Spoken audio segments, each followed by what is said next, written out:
Hola estimados amigos, les saludo con mucho gusto. El tema que hoy vamos a referir es sobre el objeto formal de la ética. Ya en videos pasados hemos analizado cuál fue el objeto material. Bueno, el objeto formal de la ética es la moralidad de los actos humanos. Es decir, ahora lo que vamos a intentar descubrir o lo que intenta definir el objeto formal de la ética es prácticamente el sentido de las acciones del hombre, ¿sí? ¿Por qué lo llevaron a decidir tal cosa o por qué lo llevaron a decidir, actuar de determinada manera?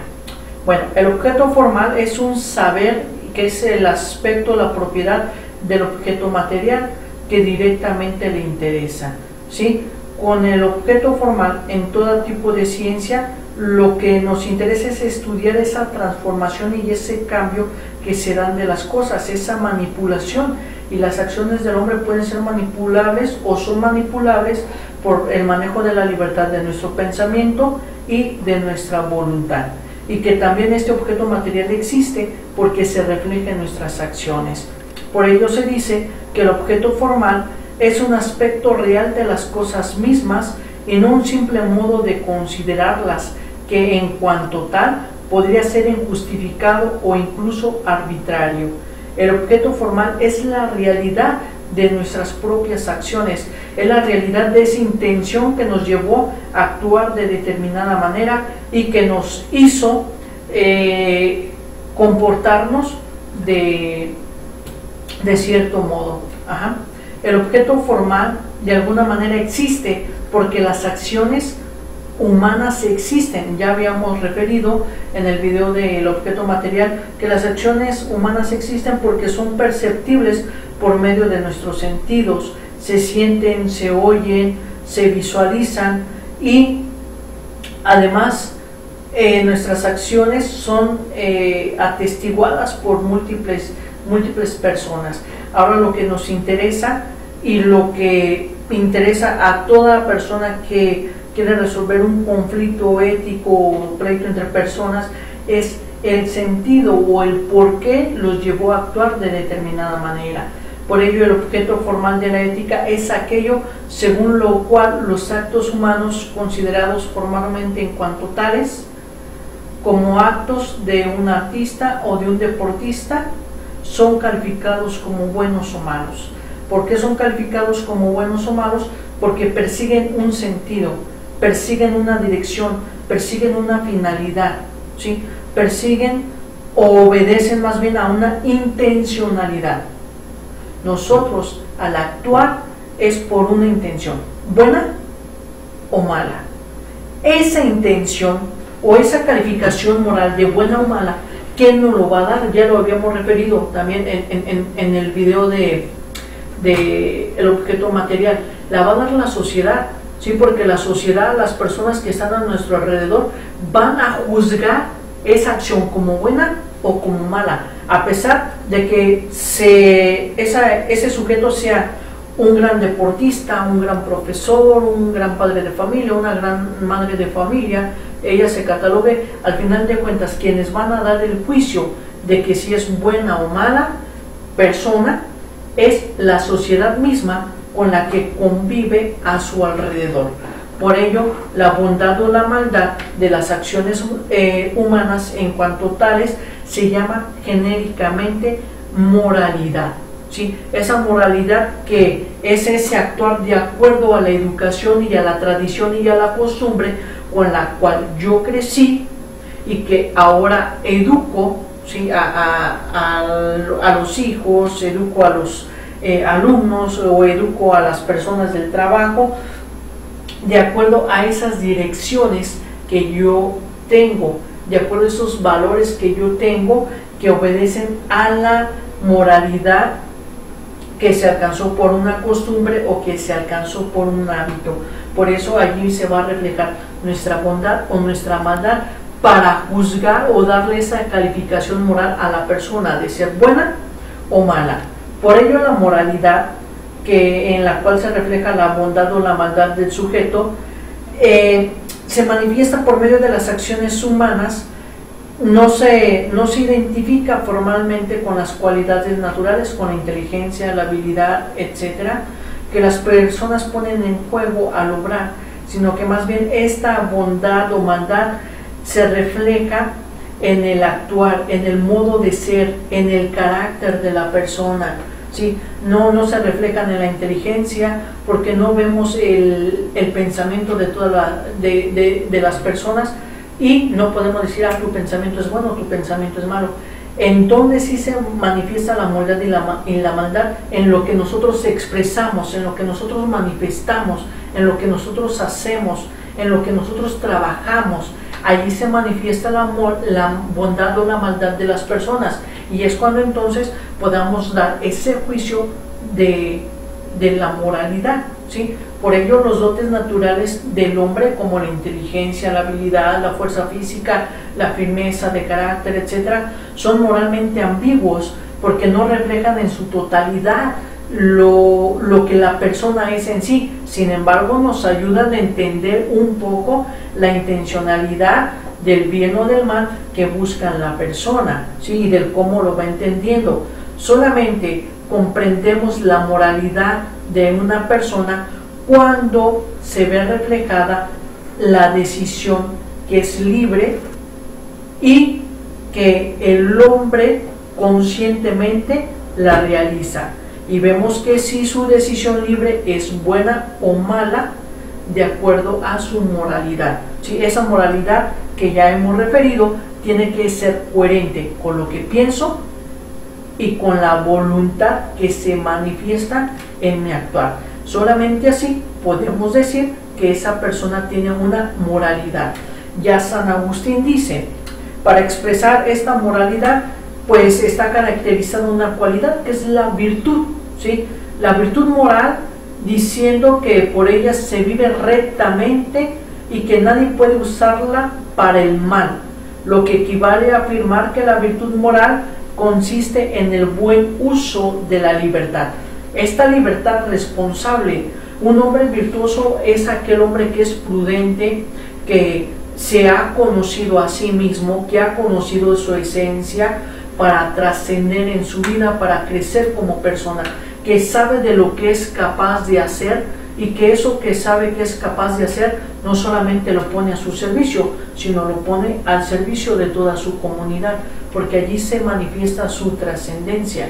Una persona buena es aquella que explota todas sus habilidades o todas sus cualidades para lo cual es bueno, ¿sí? Y que eso bueno lo pone, ya hemos referido, al servicio de la sociedad.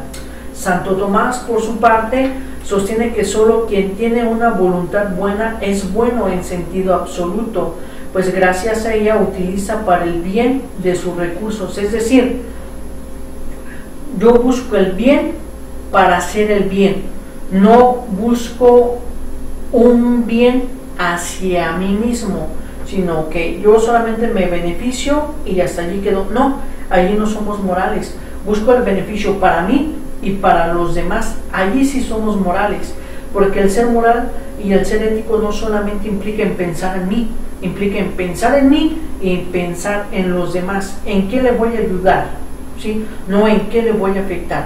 Si pensamos en qué le voy a afectar, allí ya no somos personas éticas y ya no somos personas morales.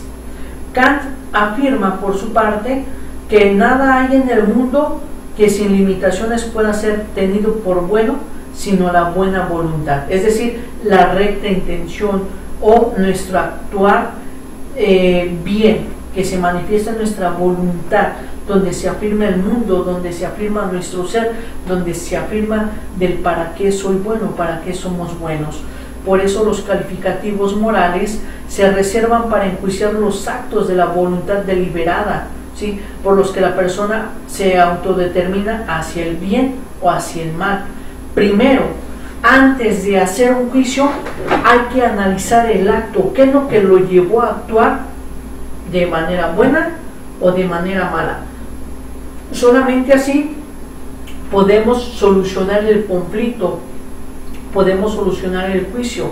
Por eso es todo un proceso racional intentar comprender la conducta, el carácter y el modo de ser del hombre que se refleja en sus decisiones.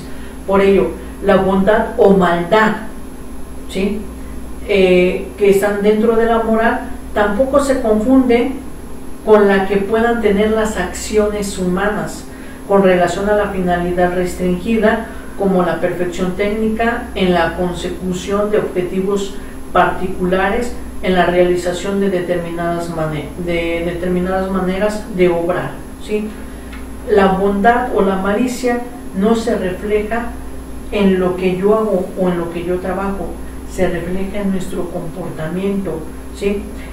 Por ello, cuando se habla de bien y cuando se habla de mal con relación a las cualidades naturales o técnicas de la acción humana, se alude a un bien o a un mal relativo, ¿sí?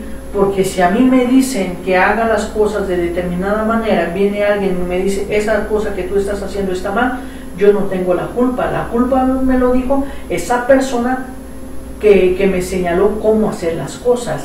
Allí ya mi voluntad no es deliberada. Sí me puedo entrar en tela de juicio cuando mi acción es dueña de mí, que se desprende de mi pensamiento y que mi voluntad lo obedece. Ajá. En este contexto, bueno o malo es un término que se concierte en un cierto sentido relativista, porque allí vamos a enjuiciar de acuerdo a nuestros valores morales con los cuales hemos crecido.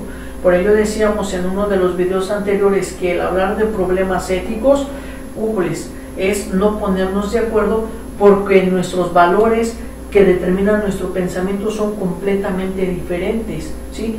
Por eso no van a estar bien estructurados los argumentos que nosotros busquemos ante ciertos problemas éticos o socialéticos, ¿sí?, que se manifiestan en el mundo, ¿no? Mucha gente está a favor del aborto y en contra del aborto, mucha gente está a favor de la equidad de género y de la ideología de género, etcétera, etcétera. Y la sociedad no se puede poner de acuerdo, porque la relatividad del bien y del mal que existe en las personas pues es diversa y es muy dispersa, donde se analizan cosas detalladas y determinadas para poder estar a favor o poder estar en contra, por esa relatividad de pensamiento, esa relatividad de el intentar definir qué es el bien y qué es el mal. A lo mejor allí se está buscando un bien político, pero se está haciendo un mal moral o un mal a la acción o al actuar del hombre, donde se benefician unos pero se perjudican otros, ¿no? Entonces es muy complicado a veces el ponerse de acuerdo en estos temas de índole políticos, donde se pone, éticos, donde se pone pues en tela de juicio todos los valores con los cuales han crecido pues las diferentes personalidades. Bueno, cuando se utiliza en su acepción ética bien y mal, tiene un sentido absoluto, o es bueno o es malo, no es medio bien o medio mal, no, o es bien o es mal, y ese es el sentido absoluto que se adquiere por medio de la moral, ¿sí?, que poseen las acciones en tanto que afectan a la persona humana como tal en su totalidad. Si nosotros le hacemos un bien a una persona, es un bien absoluto, ¿sí? ¿Por qué? Porque le ayudamos en ese momento a solucionar ese conflicto, y ese conflicto quedó como capítulo cerrado en su vida para seguir con ella. O bien le hicimos un mal a una persona, es un mal absoluto, ¿sí? Es un mal con el cual siempre va a seguir o a vivir esa persona, y va a estar lamentando esa mala decisión o esa mala jugada que le hicieron los demás, ¿sí? Por eso se habla de este bien o mal absoluto, y que hay que tener cuidado y hacer mucho énfasis en el manejo de la libertad responsable. Esa libertad responsable que se refleja en nuestras acciones como personas humanas. Por eso hay que tener ciertas restricciones, hay que controlar ciertos vicios, hay que pulir esas cualidades y esas virtudes que ayuden al desarrollo de la propia humanidad. Por consiguiente, el bien moral coincide con el bien de la persona en la medida exacta en que este bien esté en juego de la acción libre, ¿sí? Y de un ser realizado a través de ella. Es decir, que la tendencia del bien es el fin último, ¿sí? Es la vida feliz o la felicidad, la forma que la busca el hombre, ¿sí? Ese fin último, esa vida feliz o esa felicidad, ¿sí? Es lo que busca el hombre y es el objeto formal. ¿Por qué el objeto formal? Porque va a buscar múltiples maneras, modos, formas para conseguir estos objetivos y que se manifiestan en su condición humana. Por lo tanto, el objetivo formal de la ética es la moralidad de los actos que nos impulsan a alcanzar nuestra felicidad, a tener una vida feliz, que es lo último que el hombre quiere seguir y hacer con su existencia. ¿Qué es lo que le interesa a la ética? La forma en que lo busca, la forma en que hace, la forma en que actúa para lograr esos objetivos. Bueno, pues hasta aquí este pequeño tema sobre el objeto formal de la ética. Espero que sea de su utilidad. Los seguimos exhortando a que estén al pendientes de nuestro canal de YouTube, de nuestra página de Facebook que lleva por nombre Filosofía y Educación Alimento para el Intelecto, y me despido de ustedes agradeciéndoles su atención. Hasta la próxima.